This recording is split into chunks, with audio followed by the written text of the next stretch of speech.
Recently अभी एक video viral हुई। एक अरुणाचल प्रदेश से कोई भाई था। वो कहता था कि अभी हम चाइनीज होने वाले हैं और जल्दी ही चाइना एक्वायर कर लेगा एंड ऑल।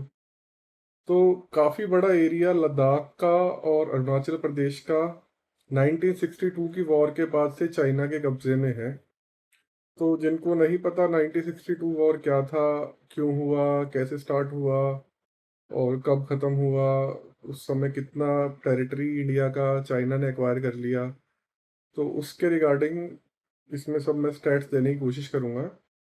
तो 1949 में कम्युनिस्ट पार्टी ऑफ चाइना ने विक्ट्री लिया और वो गवर्नमेंट स्टेब्लिश हुई वहाँ पे।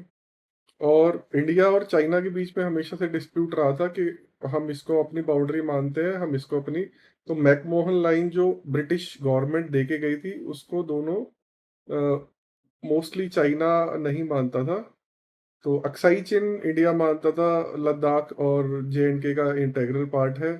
और चाइना को उसको अपने वेस्टर्न पार्ट और तिब्बत को जोड़ने के लिए जरूरत थी अक्साई चिन की।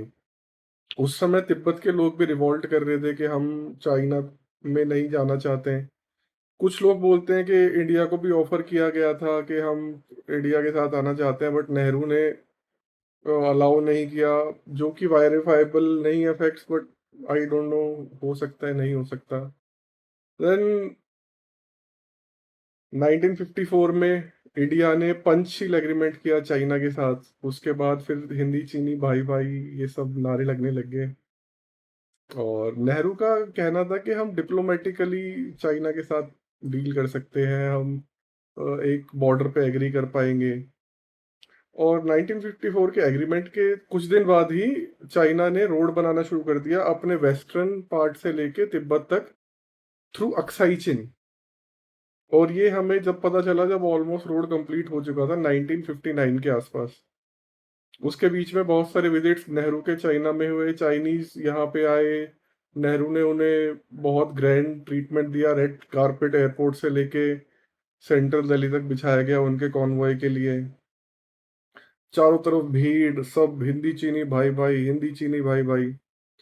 उस समय बीच में आर्मी के जो हमारे जनरल थे और भी जो सलाहकार थे, उन्होंने बोला कि हमें मैप्स बनाने चाहिए बॉर्डरिंग एरियाज के, हमें आर्मी को स्ट्रॉन्ग करना चाहिए। जिस पे नेहरू के जो एडवाइजर और सब रह चुके, वो अपनी ऑटोबायोग्राफी में लिख के गए हैं कि नेहरू ने बोला कि हमें आर्मी की जरूरत नहीं है, हम एक पीसफुल नेशन है। तो जिसका खामियाजा हमें 1962 वॉर में हुआ। तो जब बहुत ज्यादा कॉन्फ्लिक्ट बढ़ने लग गया और डिप्लोमेटिकली जब चीजें नहीं समझ रही थी, सरदार पटेल ने बोला, जो हमारे गृह मंत्री थे, कि हमें थोड़ा अभी एग्रेसिव होके अपने बॉर्डर एरियाज को सिक्योर करना चाहिए। तो they agreed on a forward policy something, कि हम जितने भी हमारे बॉर्डरिंग एरियाज है चाइना के साथ, वहां पे अपने मिलिट्री पोस्ट बनाएंगे। बट उन मिलिट्री पोस्ट के पास प्रॉपर हथियार नहीं थे, उनके पास सर्दियों में रहने के कपड़े नहीं थे, उनके पास प्रॉपर रीइंफोर्समेंट नहीं था। वो बस एक डमी उन्होंने पोस्ट बना दिया, क्योंकि गवर्नमेंट सपोर्ट नहीं था बिल्कुल भी। यहाँ पे मैं एक और चीज लिंक करना चाहूंगा। जो जीप स्कैम हुआ था आज़ादी के बाद 1950s में ही, तो नेहरू के किसी क्लोज एड के थ्रू वो जीप का कॉन्ट्रैक्ट दिया गया था। बाद में पता चला पेमेंट पूरी चली गई। जो जीप्स आधी आई आधी नहीं आई। जो आई वो इस हालत में नहीं थी कि वो चल सके, या कुछ ऐसी थी नहीं कि वो ठीक करके भी चल सके। तो आर्मी के साथ ऐसा व्यवहार हुआ था इंडिपेंडेंस के बाद नेहरू की सरकार में। फिर आते हैं 1960 के 60 के आसपास, जब फॉरवर्ड पॉलिसी शुरू हुई। उसके बाद जब तिब्बत का मसला 1959-60 के आसपास ज़्यादा हो गया, दलाई लामा को वहाँ से निकलना पड़ा और इंडिया ने उनको शरण दी, तो मामला ज़्यादा गरमा गया। उसके बाद चाइना भी बहुत ज़्यादा वोकल हो गया और बहुत ज़्यादा सामने आके करने लग गया। और सितंबर या अक्टूबर 1962 में उन्होंने हमला किया। और ये वॉर लगभग 1 महीना चली। और इसमें अरुणाचल प्रदेश और लद्दाख का बहुत बड़ा एरिया जो है वो तिब्बत ने हथिया लिया। ऑलमोस्ट 38,000 स्क्वायर किलोमीटर एरिया जो था, वो चाइना ने कब्ज़ा लिया। अब अगर आप देखना चाहोगे कि किस तरह के हाल में इंडियन आर्मी उस समय लड़ी थी, तो एक मूवी आई थी हकीकत। काफ़ी पुरानी मूवी है, सारे पुराने एक्टर्स हैं उसमें, धर्मेंद्र वगैरह। तो उसमें स्पेसिफिकली दिखाया गया है कि उनके पास विंटर वियर बूट्स नहीं थे जो स्नो में पहनने वाले, तो उनके हाथ गल गए, पैर गल गए, सर्दी है। आप प्रॉपर हथियार छोड़ दो, अब जैसे अर्बन टेल्स होते हैं उसमें मैंने सुना है, आई डोंट नो कितना सही है नहीं है, कि लोगों के पास राइफल भी नहीं थी। कुछ कुछ सिपाही वहां पे डंडा लेके या वैसे करके पोस्ट पे खड़े थे। हर एक के पास ऑटोमेटिक वेपन तो पूरी पोस्ट में एक होता था। कई के पास राइफल होती थी, किसी किसी के पास राइफल भी नहीं थी। और ऐसे हालात में वो लड़े। एयरफोर्स बिल्कुल खत्म कर दी थी नेहरू ने। एयरफोर्स इंडिया के पास उस समय थी ही नहीं। जब आर्मी के लिए उन्होंने बोल दिया था, हमें आर्मी की क्या जरूरत है, हम तो गांधीवादी अहिंसक देश है। तो ये सब हमने उसमें खोया। तो ये जो बार-बार नैरेटिव फैलाया जाता है, चाइना अंदर घुस गया, ये हो गया, वो हो गया। वो अंदर घुसना, आप मैप में उस एरिया को दिखाते हो जो चाइना 1962 में ले चुका। 1962 से लेके कांग्रेस की कितनी गवर्नमेंट आई, क्यों नहीं रिक्लेम किया? 1962 के बाद भी कितनी बार ऐसा हुआ, डोकलाम को छोड़ के, डोकलाम से पहले नाथुला में जो हुआ था, इन 2 इंसिडेंट्स के अलावा कभी भी एग्रेसिव रिस्पॉन्स नहीं रहा इंडियन गवर्नमेंट की तरफ से। कभी आर्मी को नहीं बोला गया कि हाँ, आप जैसा ठीक लगे करो। नाथुला में एक बार हुआ, उसके अलावा अपना गलवान में हुआ।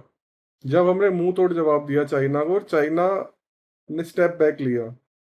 गलवान में तो हमने बहुत इंपॉर्टेंट पीक्स अपने कब्जे में ले लिए थे, जिसके बाद चाइना ने बोला कि इंडियन इंट्रूजन है, इंडिया हमारी टेरिटरी में आ रहा है।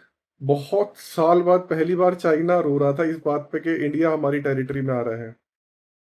और ये कांग्रेस पार्टी जो चाइना के साथ 2008 या 9 में साइन करके आई थी कॉन्ट्रैक्ट, जो कि देशों के बीच में कॉन्ट्रैक्ट नहीं था, सरकारों के बीच में कॉन्ट्रैक्ट नहीं था, पार्टीज के बीच में कॉन्ट्रैक्ट था।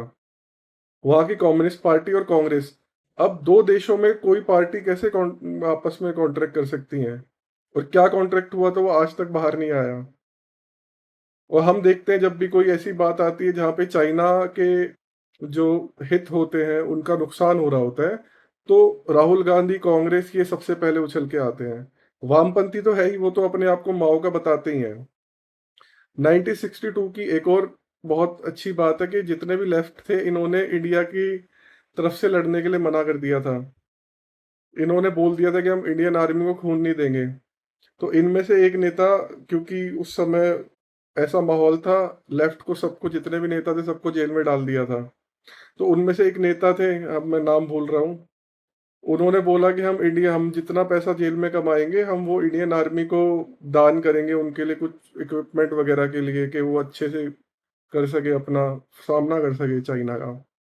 जब वो जेल से रिहा हुए, उन्हें कम्युनिस्ट पार्टी से निकाल दिया गया, ये बोलते हुए कि आप पार्टी के खिलाफ कर रहे हो, हमारी पार्टी के खिलाफ विद्रोह का काम कर रहे हो। तो इनके लिए देश और आर्मी से ज़्यादा ज़रूरी था कम्युनिस्ट पार्टी, क्योंकि कम्युनिस्ट पार्टी की सरकार चाइना में है, तो हम इंडियन आर्मी को सपोर्ट करेंगे, तो हम कम्युनिस्ट पार्टी का जो चाइना में है, उसका विरोध कर रहे हैं। हम विरोध कैसे कर सकते हैं? और ये फिर दूसरों की देशभक्ति पे सवाल उठाते हैं।